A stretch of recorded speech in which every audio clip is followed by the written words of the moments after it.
Some 1,000 women, including dozens of widows, received assistance packages on Wednesday in Kabul as the Taliban-led government and aid agencies redoubled efforts to help destitute families in winter. According to Abdul Maitan Rahimzai, Director of Provincial Refugees and Repatriations Directorate, the assistance supplies were donated by Pakistan and China.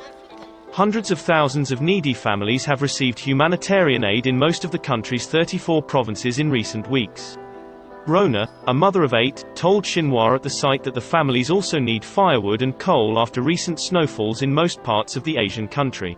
میکنیم مملکت کمرای ما کمک کردشان تشکر خیر ببینن خانهشان آباد دگام کمک های خدا شروع کنن آرد روغن چوب کس نداره بسیار سخت سر مردم. Economic woes hit the impoverished country following the freezing of over $9 billion of Afghan central bank's assets by the United States as well as a halt of funds by the World Bank and the International Monetary Fund.